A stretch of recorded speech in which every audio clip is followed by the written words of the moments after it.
This is Jennifer. Thank you for joining me as we take a walk through the recipes that have built the culinary foundation of my family. I really love Ditalini pasta, and we're going to start with 8 cups of water, and we're going to heavily salt that water and bring it to a boil. That's the first thing we're going to do. Then we're going to remove the ends and the thin paper skin on one medium onion. I'm using a red onion. When I went to remove the skin, there was kind of a bad place in part of it, and so I ended up taking that off, but I didn't want to waste all that onion, so I set a little bit to the side. Now we're going to chop our onion into medium, actually pretty small pieces based on the size of the onion, because we're going to want it to saute completely through pretty quickly. This is a really flavor forward dish, but the onion is not the primary flavor, and so if you'd like to use shallots or white onions or even maybe sweet Vidalia onions, you can. This is completely up to you, but you're not really looking for a super strong onion flavor, so any kind of onions that you like are great for you to use. Now, the recipe calls for 1 chicken breast. I believe it says 1 medium chicken breast. Well, this is only half a chicken breast. It was gigantic. So just use as much as you think your family will like.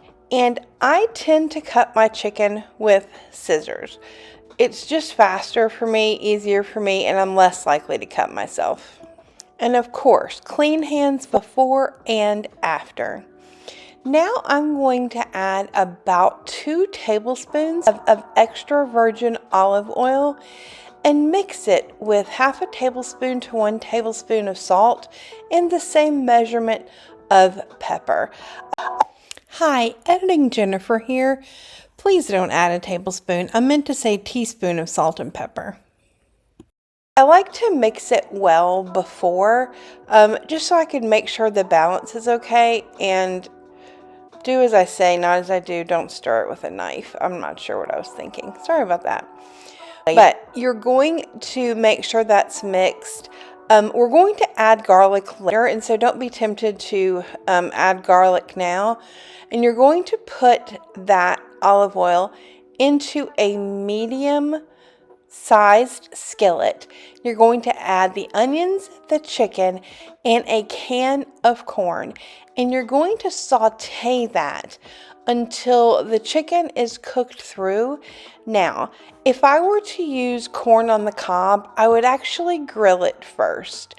And if you want some color on your corn, you can always scald it a little bit before you add it to this.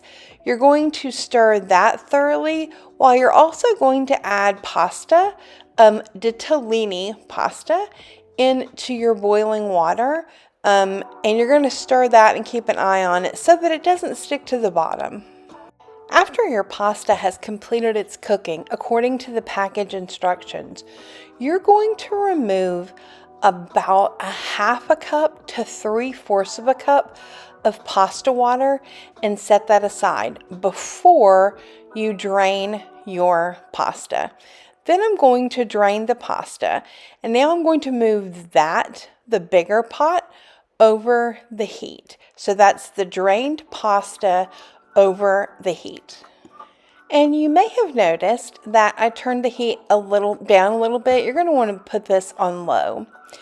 So you're going to add your pasta water back into the pasta, and then you're going to add about 2 tablespoons of garlic paste, or chopped up garlic, minced garlic really finely.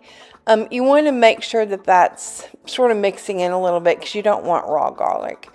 And I put that into the chicken just to heat up just a little bit.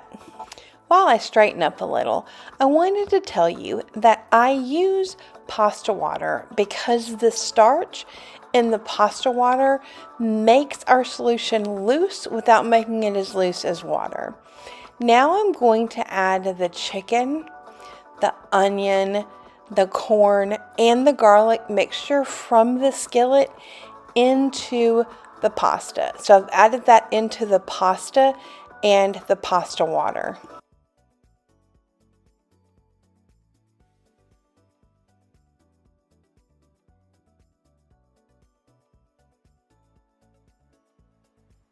Now it's time to add the really fun stuff, the stuff that makes this pasta dish not very good for you at all. It's very rich, it has fantastic flavor. So the first thing I'm going to add is about a cup of shredded Parmesan cheese. You can also use shaved. You don't want to use the really small Parmesan cheese. This is to taste. I end up usually adding a little bit more. And you're going to want to mix that in so just you don't have a big chunk of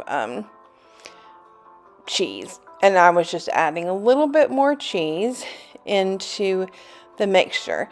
And continue to stir, because if you don't, you're going to bite into a really big piece of Parmesan cheese. And you're wanting to get it as melted as possible into that pasta water, because the next thing we're going to add is heavy cream. And we're going to want to add that a little bit at a time and mix it so that we know how thin we want the mixture. I think that may be all I need to use. Let me stir it up a little bit and come back. Okay, I think everything is going to work out well with that amount of heavy cream. The last thing I'm going to add at the stovetop is about a cup to a cup and a half of ricotta cheese. Now, I've made this so much, I just sort of eyeball it. But if you want to measure, I would use a cup to a cup and a half. Maybe start with a cup. It's got a very bland flavor. I love it. I know there are some people who don't love the texture, so keep that in mind. But once it's mixed in, it doesn't have that gritty texture. All right, so now we're going to let that sort of sit on the stove on a very low simmer, and we're going to chop the toppings. I'm going to take about a stalk, maybe 15 leaves of basil, and I'm going to roll it up and chop it. I needed a different knife for this, and I didn't use it. You want to be very careful that your mat doesn't move like mine did. Again, use a sharp knife. It's definitely easier when you do. So you're just going to want to chop that, rough chop it, but pretty small, because you're going to put some in the mixture, and then you're going to use some to top the Ditalini pasta. And if you love basil, use more basil. After you chop the basil, we're going to chop some cherry tomatoes. Now, I like to use the bright red kind. If you want to use heirloom tomatoes that have different color, absolutely do. I just kind of like the way the bright red stands out on the dish, because it can be a little bit monochromatic without adding those. So I'm going to want to chop maybe 10 or 15 cherry tomatoes, because again, a couple are going to be mixed in and the rest are going to be used for the topping of our Ditalini pasta. All right, once those are ready, we're going to take our chopping block over to our Ditalini pasta. Now, before we add anything, let's give it a stir. Make sure that the ricotta is mixed in well. Make sure that any remaining pieces of Parmesan are thoroughly melted into our pasta dish. And then we're going to add maybe half of the of the basil and the tomato to the pasta. You're going to want some for topping the dish. You don't want to add this too soon, because it's going to make the pasta, the heat from the pasta is going to make the basil turn brown. Anyway, so you're going to want to mix that in, and then we're about ready to serve. Now, I love putting this in a big, bright yellow dish. and you're going to serve yourself the pasta. Maybe one spoonful or two would make a good serving for your family. I'm going to take a picture of this, so I'm going to put a little bit more in. This is a fantastic dish to take to someone who's sick, or to have and freeze a lot of it. I tend to make a mess. I'm going to clean that up a little bit. But I tend to freeze this because it freezes beautifully, and it's a really hearty, fantastic dish, if a little bit complicated. If you make it, tend to make a mess. I'm going to clean that up a little bit. But I tend to freeze this because it freezes beautifully, and it's a really hearty, fantastic dish, if a little bit complicated. If you make it, let us know what you think in the comment section below. Thank you. See you soon. Thanks for visiting Pope's Plates. Make sure you give this video a thumbs up. Click the notification bell so that you'll know when we have new videos available. And make sure you subscribe to our channel if you haven't already. Until I see you again, let's get cooking!